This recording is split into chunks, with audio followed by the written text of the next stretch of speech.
Film की starting में हमें कैंपबेल नाम का एक बच्चा दिखाया जाता है जो कि गुफा से बाहर निकलता है और उसकी हालत बहुत ही खराब थी। वो अपने घर पे जाता है और उसके पिता देखकर उसे खुश हो जाते हैं, लेकिन तभी वो अपने पिता पे हमला कर देता है और उन्हें काट खाता है। हम उस बच्चे की आंखें देख पाते हैं जो कि शाइन कर रही थी, मानो किसी उसे एंटिटी ने पोजेस कर रखा हो। जब वो अपने पेरेंट्स को मारने के बाद वापस उस गुफा में जाता है तो रास्ते में उसे अपना पोस्टर नजर आता है, जिसे देखकर वो क्रीपी स्माइल करता है और वहां से चला जाता है। उसके बाद हमें लिव नाम की एक लड़की दिखाई जाती है जो कि एक म्यूजिक टीचर थी और उसका एक स्टूडेंट था मार्कस, जो कि हाल ही में लापता हो गया था। मार्कस अभी छोटा बच्चा था और उसे उसकी चिंता हो रही थी और वो कई दिनों से उसकी क्लासेस लेने के लिए नहीं आया था। तभी लिव की दोस्त उसके पास आती है और उससे पूछती है कि मार्कस वहां पर आया, तो वो उससे कहती है कि उसे उसकी चिंता हो रही है, न जाने वो कहां पर चला गया है। उसकी दोस्त उससे कहती है कि क्या पता वो यहाँ से कहीं और चला गया हो। तो लिव उससे कहती है कि वो ऐसा बिल्कुल नहीं करेगा, अगर वो ऐसा करता भी तो वो उसे बता कर जाता। उसके बाद लिव वहां से अपने घर पे जाती है, जहाँ हम उसकी छत पे एक अनजान लड़की को देख पाते हैं जिसकी आंखें सेम उसी लड़के की तरह थी जो कि हमें स्टार्टिंग में दिखाया गया था, मानो कि इस लड़की को भी किसी ने पोजेस किया हो। लिव जब घर के अंदर जाके पानी पीती है तो उसे ऊपर से कुछ आवाज आने लगती है, जिससे वो काफी घबरा जाती है। लेकिन तभी उसकी माँ उसके पास आके उससे पूछती है कि आखिर वो इतना चिंतित क्यों है। लिव उसे कोई बात नहीं बताती क्योंकि उसकी माँ उसे अच्छी तरह ट्रीट नहीं करती थी। उसकी माँ उसे डांट देती है और उसे अपने कमरे में जाने के लिए कहती है। जब लिव अपने कमरे में जाती है तो वो अपनी ईयर मशीन को बाहर निकालती है और हम ये जान पाते हैं कि लिव को बहुत ही कम सुनाई देता है, जिसकी वजह से वो ईयर मशीन इस्तेमाल करती है ताकि वो सुन सके। और दोस्तों लिव बचपन से ही म्यूट थी, जिससे कि वो कुछ भी बोल नहीं पाती थी। अपने रूम में जाके लिव मार्कस की फाइल को देखने लग और वो याद करती है कि कैसे वो और मार्कस एक साथ पियानो बजाया करते थे। एक दिन उसने मार्कस के हाथ पे कुछ देखा था और उसने उससे पूछा था क्या कोई उसे मारता पीटता है, तो मार्कस ने उससे कहा था कि ऐसी कोई बात नहीं है। तभी लिव वो फाइल लेकर नीचे जाने लगती है और हम उसकी खिड़की पे उसी अनजान लड़की को देख पाते हैं। उसके बाद लिव उस प्लेग्राउंड में पहुंचती है जहाँ पे मार्कस अक्सर खेला करता था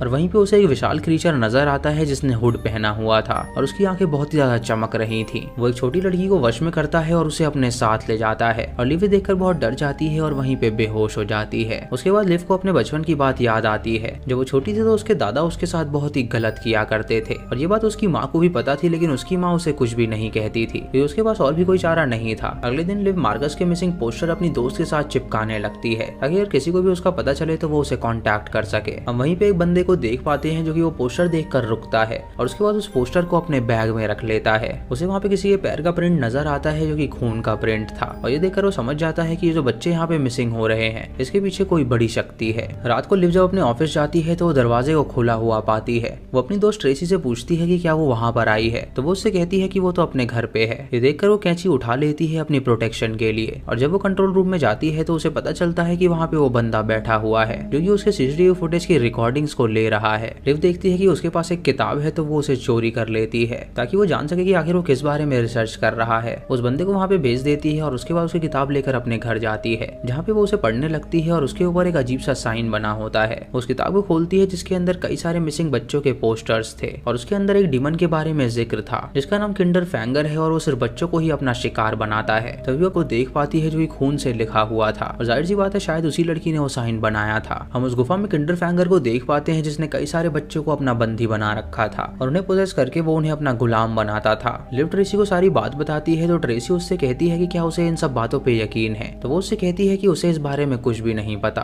वो बंदा लिव को ढूंढते हुए उसके घर तक पहुंच जाता है ताकि वो अपनी किताब वापस मांग सके और लिव ट्रेसी से कहती है कि वो कुछ बातों के बारे में पता करना चाहती है तो अभी उसे वो ऑफिस में मिले। लिव चोरी चुपके से अपने घर से बाहर निकल जाती है और ट्रेसी जब ऑफिस में पहुंचती है तो उसे अचानक से कुछ आवाज आने लगती है। जब वो बाहर देखती है तो उसे एक बच्चा नजर आता है जो कि उसको देखकर भागने लगता है और ट्रेसी उसका पीछा करने लगती है। लिव जब घर से बाहर निकलती है तो बंदा उसे पकड़ लेता है और उसे कहता है कि उसे उसकी किताब वापस चाहिए। ट्रेसी उससे पूछती है कि आखिर वो ये सब रिसर्च क्यों कर रहा है, तो बंदा उससे कहता है कि इस बारे में वो उसे नहीं बता सकता, उसे बस इतना पता है कि उसे बच्चों की जान बचानी है और अगर वो चाहे तो वो भी उससे हाथ मिला सकती है और उसका साथ दे सकती है। ये सुन के लिव उससे कहती है कि उसने उस किंडर फैंगर को देखा है और ये सुन के वो हैरान हो जाता है और उससे कहता है कि ऐसा कैसे मुमकिन हो सकता है। उसे बताता है कि वो एक ऐसा क्रीचर है जो कि 100 ऑफ ईयर जिंदा रह सकता है और उसके जो विक्टिम होते हैं वो छोटे बच्चे ही होते हैं। उन बच्चों को पोजेस कर लेता है और उनसे ही अपने काम करवाता है। अगर उसका कुछ खाने का मन होता है तो वो बच्चों को ही भेजता है क्राइम करने के लिए। वो क्रीचर इंसान का मांस खाता है और अगर कोई बच्चा उसकी बात नहीं सुनता तो वो उसे पनिश करता है और उसे जान से मार डालता है। लिव उससे पूछती है कि इसे रोकने का क्या प्लान है, तो वो उससे कहता है कि वो उस क्रीचर को जान से मारना चाहता है ताकि सारे बच्चे सेफ रह सकें। इधर ट्रेसी उस बच्चे का पीछा करते हुए उस गुफा तक पहुंच जाती है और तभी उसके पीछे किंडर फैंगर आ जाता है जो कि उसे अपने साथ ले जाता है। उसका फोन वहीं पर गिर जाता है और लिव जब उसे कॉल करती है तो वो कॉल नहीं उठा पाती उसके बाद लिव उस लड़के को लेकर वहाँ पे पहुँचती है जहाँ पे मार्कस अक्सर आया करता था। वो अपनी दोस्त को कॉल करती है तो उसका फोन बजने लगता है और वो दोनों उस गुफा के पास पहुँचते हैं और देखते हैं कि उसका फोन वहाँ पर मौजूद है। ये देखकर वो दोनों काफी हैरान हो जाते हैं और समझ जाते हैं कि शायद किंडरफैंगर ने उसे पकड़ लिया है। तभी किंडरफैंगर एक हॉर्न बजाता है जिसे सिर्फ पोजेस्ड बच्चे ही सुन पाते थे, लेकिन लिव भी उसे सुन पाती है जिससे उसके कान में दर्द होने लगता है और वो वहीं पर बेहोश हो जाती है। जब लिव की आंखें खुलती हैं तो वो देखती है कि वो अभी तक उसी जंगल में है और बंदा उससे कहता है कि उसने वो पाइपर सॉन्ग सुना, जिसका ये मतलब है कि शायद वो उससे कम्युनिकेट कर सकती है।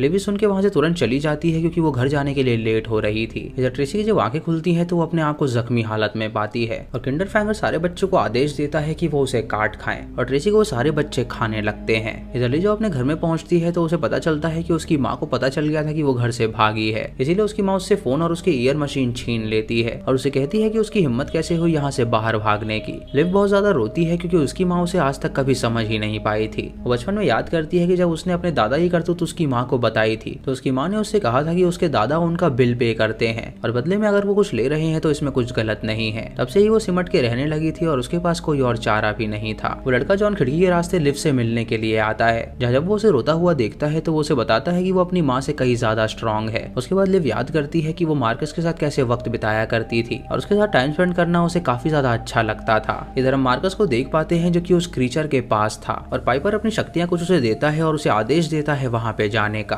मार्कस ऑफिस में जाता है जहाँ पे जॉन उसे जाता हुआ देख लेता है और वो उसके पीछे आता है तो मार्कस उस पर अटैक कर देता है। वो उसे काटने वाला होता है लेकिन तभी लिव वहाँ पे आकर उसे रोक देती है और उसकी आवाज सुन के मार्कस रुक भी जाता है। उसके बाद वो दोनों उसे ढूंढने के लिए अंदर जाते हैं जहाँ वो देखते हैं कि एक आदमी को उसने काट खाया है और उसके बाद वो उसे कंट्रोल करने की कोशिश करते हैं। लिव उससे बात करती है और वो लोग उसे इंजेक्ट करके बेहोश कर देते हैं। उसके बाद वो उसे अपने ऑफिस में ले जाते हैं ताकि वो उसकी तहकीकात कर सके और उसे एक कबर्ड में बंद कर देते हैं ताकि वो बाहर ना निकल सके। लिव उससे पूछती है कि आखिर वो ये सब क्यों कर रहा है तो वो उससे कहता है कि अगर वो उसके ऑर्डर फॉलो नहीं करेगा तो वो उसे जान से मार डालेगा। उसे बताती है कि जब वो छोटी लड़की थी तो वो भी बहुत ज्यादा ब्रोकन फील करती थी, लेकिन वो ऐसा बिल्कुल ही फील ना करे और उसे पराजित कर दे जिससे वो उसके चंगुल से छुटकारा पा सकेगा। तभी वहाँ पे ढेर सारे बच्चे आ जाते हैं जो कि उन पे अटैक कर देते हैं और किंडरफैंगर भी वहाँ पे आके उन दोनों पे हमला कर देता है। वो दोनों एक रूम में जाके छुप जाते हैं और किंडरफैंगर मार्कस को लेके वहाँ से निकल जाता है। उसके बाद दोनों सोचने लगते हैं कि अब वो आगे क्या करेंगे। लिव फैसला करती है कि अब वो घुट घुट के बहुत रह चुकी, इसीलिए वो अपनी माँ के पास जाती है और उसे खरी खोटी सुनाती है।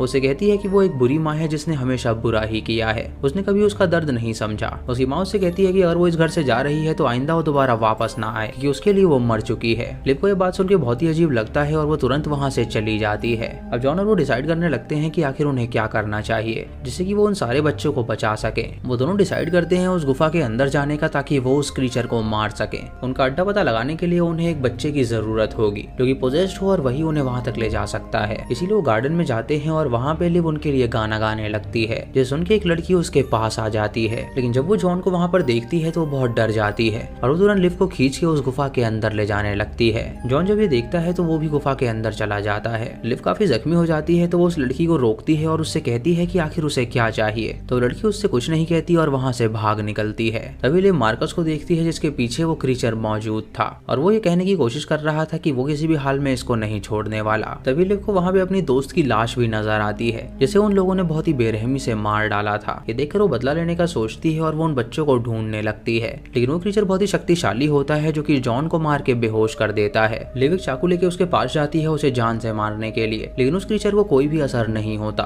तभी वो उसकी एक हड्डी निकाल के उसकी छाती में घुसा देती है जिससे उस क्रीचर को बहुत दर्द होता है और वो चिल्लाने लगता है, लेकिन मरते मरते वो क्रीचर उसके अंदर भी वो हड्डी घुसा देता है जिससे कि वो जख्मी हो जाती है और बेहोश हो जाती है और वो क्रीचर वहाँ से गायब हो जाता है। उसके बाद लिव देखती है कि मार्कस बिल्कुल सही सलामत है और वो दोनों उसे लेकर अपने घर जाने लगते हैं। हम वहाँ पे उस छोटी लड़की को भी देख पाते हैं जिसकी आंखें अभी तक चमक रही थी, जिससे हमें समझ पाते हैं कि वो क्रीचर अभी पूरी तरह समाप्त नहीं हुआ है। लिव मार्कस को अपने घर लेकर जाती है और जॉन से कहती है कि वो उसका ख्याल रखे। उसके बाद वो ऊपर जाती है और खांसती है और देखती है कि उसके मुंह के अंदर से काला पदार्थ निकल रहा है। उसकी हालत बहुत ही खराब लग रही होती है और उसकी माँ उससे पूछती है कि आखिर उसे क्या हुआ है, तो वो अपनी माँ से कहती है कि उसने उसे कभी जिंदगी में प्यार ही नहीं किया, उसने उस बात में मिट्टी डाली और पुलिस से उसे बचाया था। फिर हम देख पाते हैं कि बचपन में लिव ने अपने दादाजी को जान से मार डाला था और उसकी माँ ने उसे इस बात के लिए प्रोटेक्ट किया था। लिव अपनी माँ की एक बात नहीं सुनती और उसका गला दबा के उसे भी जान से मार डालती है और उसके बाद वो वहीं पर बेहोश हो जाती है। तभी जॉन देखता है कि आखिर ऊपर चल क्या रहा है और जब वहाँ पे जाना चाहता है तो वो लड़की वहाँ पर आ जाती है जो कि उस पे हमला कर देती है जिससे जॉन भी बेहोश हो जाता है।